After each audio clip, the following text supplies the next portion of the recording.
A short distance from the Amalfi coast, a striking testament to the vibrant history of this Italian region stands tall. While numerous travelers journey to Greece to witness Greek ruins, right here, to the south, lie captivating Greek temples. It's worth noting that 5 centuries prior to the birth of Christ, this southern Italian expanse was referred to as Magna Graecia, or Greater Greece. The marvels of Greece's western frontier come to life at Paestum. Established by Greeks in the 6th century BC, this town fell under Roman rule in the 3rd century BC.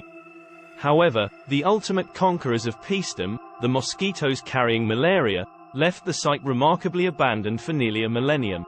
The picturesque landscape showcases the remnants of 3 remarkable temples: the solitary temple of Ceres, the elegantly understated temple of Hera, dedicated to the Greek goddess of marriage in 550 BC, and the standout, awe-inspiring temple of Neptune. Erected in 450 BC, this temple is a prime illustration of the Doric architectural style. As impeccably preserved and captivating as the Parthenon in Athens, this expansive structure stands as a tribute to Greek engineering and aesthetics. The ancient Greek city of Syracuse may have vanished with time, yet strolling through the meager remnants within the city's archaeological park offers glimpses into its former might.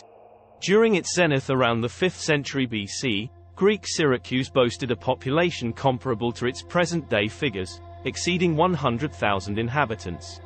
It reigned as the preeminent military and economic force within this corner of the Greek realm. Overlooking a commanding harbor vista, the historical Greek theatre, built in 500 BC, initially accommodated 15,000 spectators. Remarkably, it is still in use today. The terrace situated above the theatre served as a grand entrance hall, shielded by a wooden roof and adorned with exquisite statues.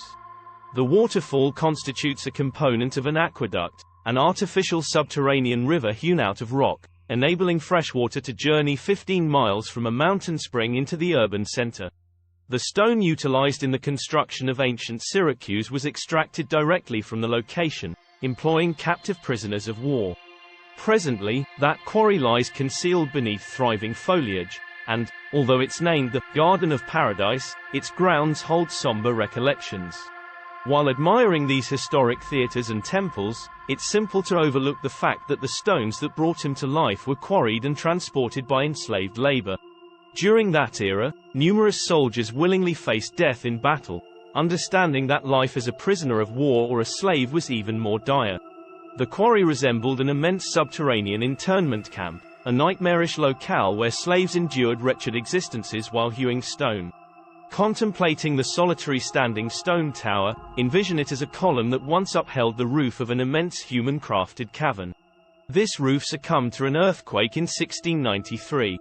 A remaining quarry chamber is playfully referred to as the Ear of Dionysus.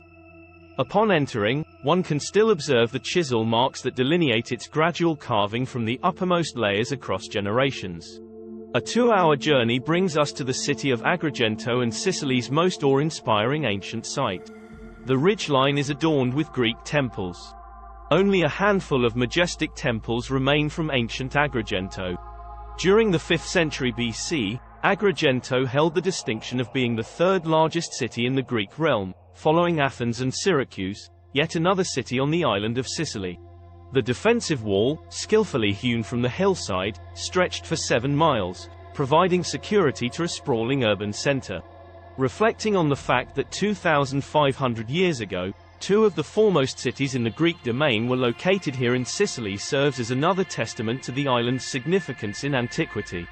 During that era, when challenges arose, Greek society essentially directed its landless sons to venture west, and that west led them to Sicily.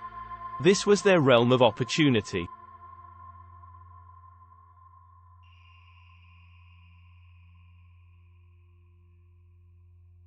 They arrived here and forged a new and more expansive Greece, known as Magna Graecia. Envision the majestic impression that this ridge adorned with temples must have left on sailors from all corners of the Mediterranean as they approached from the sea. The landscape formed a religious ensemble, featuring approximately a dozen temples dedicated to as many gods, each with its distinct purpose. Here at Agrigento, every aspect was accounted for.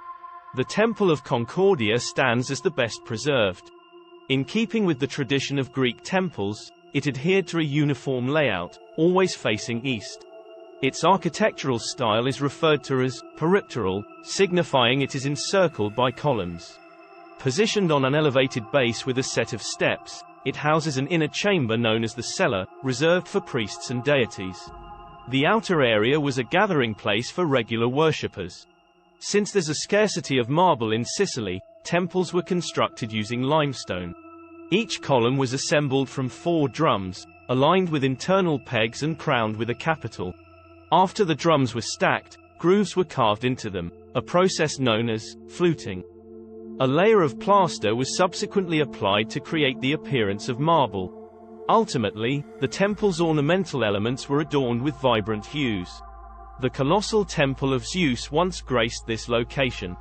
Extending the dimensions of a football field, it ranked as the largest Doric temple in the ancient world. Yet, as it was exploited as a quarry for its pre-cut stones, only fragments remain today. These stones once supported a substantial sacrificial altar, invariably positioned at the eastern end of the temple. Legend has it that they could offer up to 100 oxen in a single sacrifice, drawing crowds of thousands. The sumptuous feast that ensued ensured a consistently impressive attendance. Roaming amidst the evocative vestiges of this colossal temple, it's impossible not to be awestruck by the opulence and advancement of this enigmatic Greek realm some 2,500 years ago.